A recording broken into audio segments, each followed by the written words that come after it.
industrial designer. I work at 3Dsystems. 3Dsystems is a company. Microphone.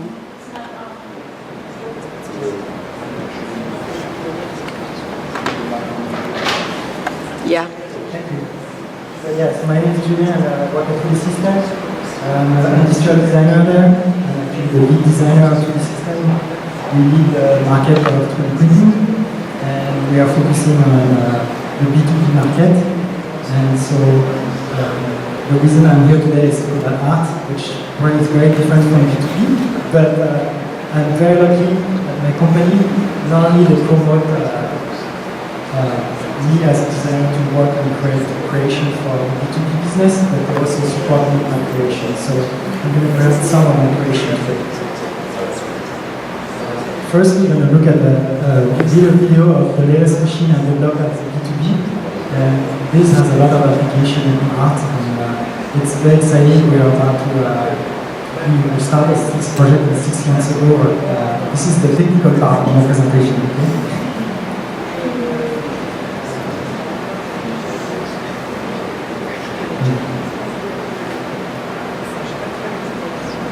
So that's a machine that we designed at 3Dsystems.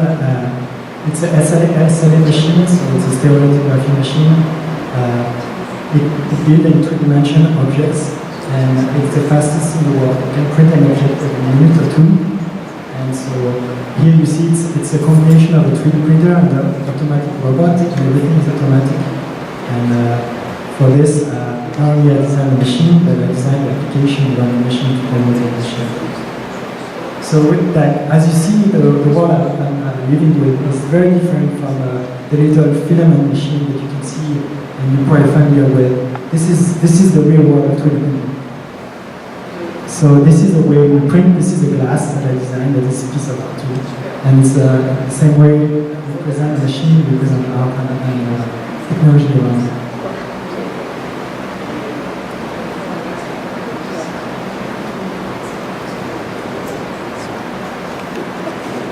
Very good. That's a glass. So yeah, this is the technology, and I'm going to show you some examples of how I use it for art.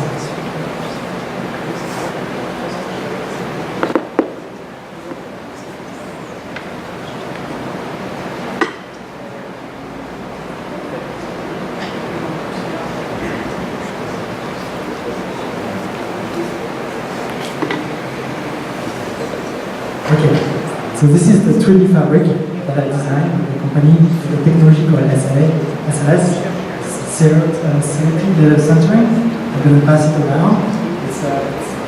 The goal when I found that machine is that the machine can produce objects that don't need to be supported by support materials, so it can actually create free shapes that can come out of the machine. It can be very flexible. So this is an example of one of the pieces I developed the first day I arrived at the company. So it was very fun to take that machine that actually cost $1 million and use it as an art project. So quickly what happened is I was put in relation with the Will.i.am. Some people know who he is. He's one of the famous artists playing music performance. And I designed a bag for him. It's made of silver 3D printed bezels. So it's plated in the same material that you see here. So it's very fun. It was my first week of working at 3Dsystems was designing that. And it was, as you can see, as a design illustrator, it's very different from what you can see usually in the industrial design business, where people are doing boxes with round corners. That's the reason I joined the company, because I could design gray boxes with round corners, designing the machine, but I was also designing the skin boxes. So here's what I am. Like a couple of weeks after. So this is the detail to give you an idea. Not only was the goal was to give you but to promote 3D printing also. So every single chain of this print is different because his orientation, change, twist, and his height. So it's something you cannot do any other way than 3D printing, because it's so unique for each aspect. It would take literally hours or even months to assemble. That's one of my most proud design as an artist. I help people building legs from prosthetics. I work with somebody called Scott Summit, developed a company Bespoke. It was bought by 3Dsystems, so I learned how to create fairings. And this is a fairings I designed for Laura. She's right here, and she's wearing it today. She's based in she's living in San Francisco. And Laura fell from 100 feet climbing, and she lost her right leg, and it was very traumatizing for her. She did it like a year before I met her, but she eventually recovered her problem. The problem is people, every time she was walking in the street, people had pity for her. They were always referring to her as like, oh, you have no limb, or how you can walk. The idea with this is to be able to change the paradigm. Instead of talking about problem, now we're going to talk about art and technology. So when she wears this, she's very proud. You can see her, and we work together developing this fairing, which is a beautiful piece of art and technology. And in this presentation, I'm going to present a little bit how I work for people who are interested. So the first thing I scan. So this is the first technology, we use advanced scanning technology. So this is her. I put her on a colorful, because the pattern here is not pure for art, it's actually better for actually scanning and referencing. So we put her, this is the missing leg, and this is the mirror leg. And with the scan data, I start to recreate with her the shape of what is missing, and then use existing leg to mirror and recreate the mirror of our body. But we also, because we have to assemble it, create part line, and we want to make something beautiful, aesthetic. And she worked with me all the time and creating those aesthetics. So together, we share trends, art, and we're a reflection about art and what you want to have on the leg. So it's not only a technology piece, it's an art piece. So after I take this art and we apply it on the leg, this is one of the software I use, and we project basically artwork from famous artists or I design myself. And it's a really fun time. We really explore technology design, and she can really personalize her own body like a tattoo. So this is the final file, and this is just before going to production. So this is the way it looks from the computer for the printing. And this is the way the run looks when you look at the final product. And it's very integrated, it's very subtle in the same way. She has art, and every day she thanks me because now she don't have to talk about her problem, but she can talk about art.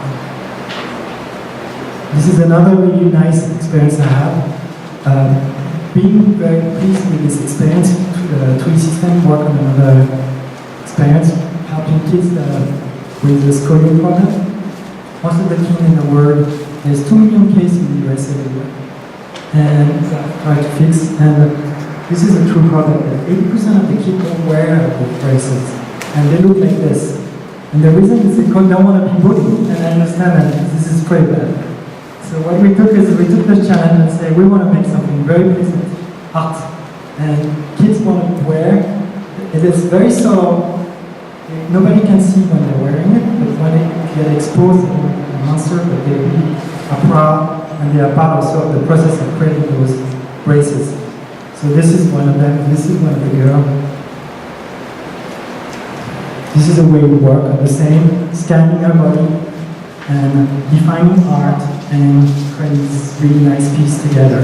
And this is a very collaborative effort where she's also as part of the project that I am, and she worked with me to create that pattern. The goal, at the end, we haven't really succeed yet, but we're hoping for is somebody like Beyonce will wear in a concert or something like that, because we believe that if those kids who are 16 years old see Beyonce wearing this beautiful brace that Beyonce loves to wear brace, they will be more compelled to wear those braces. So this is what we are working on. This is her now. She has happy, and you see It's a little piece of art that she has on her. Nobody noticed. It's kind of a tattoo under, but it makes her feel more confident when she goes to school.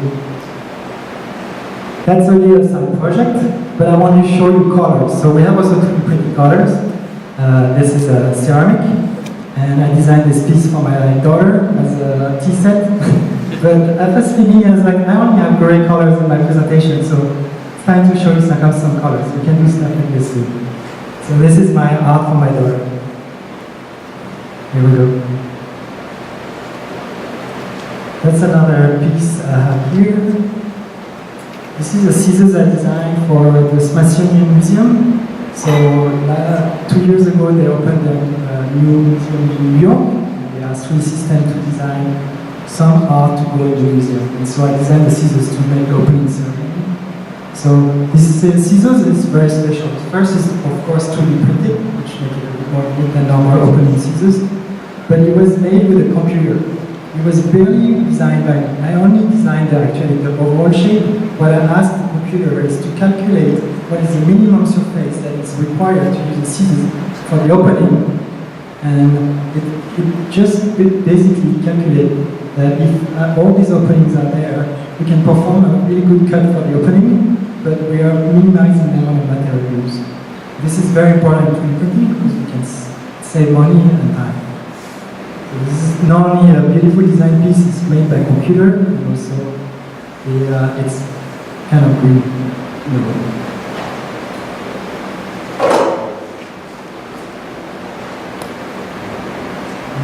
Finally, this is the last piece I designed. This is on my private time, so not with 3Dsystems, but I use the technology still with it. I created a line of jewelry. We launched like a month ago in San Francisco, and we have a little design store exhibition, a pop-up store for a month, so I really recommend to go. And the goal of this design was not only to design a beautiful little necklace made of 3D printing, it was to work with one of my friends, Desiree. It's not here today, but Desiree is a photographer, and we were talking about working together.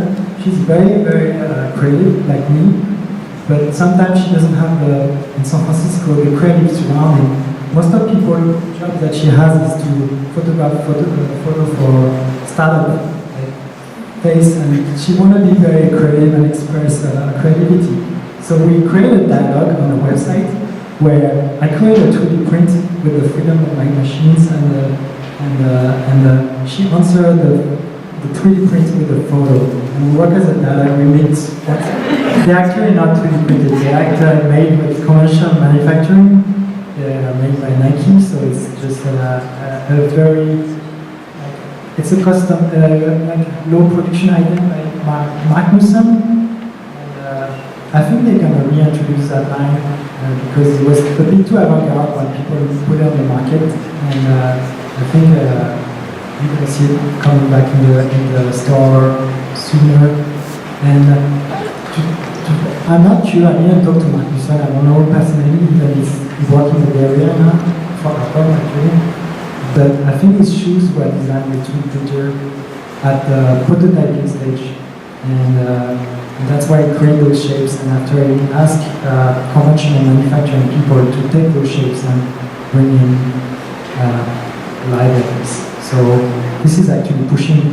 When you look online about those shoes, they are really pushing to the far from the way of mass manufacturing shoes.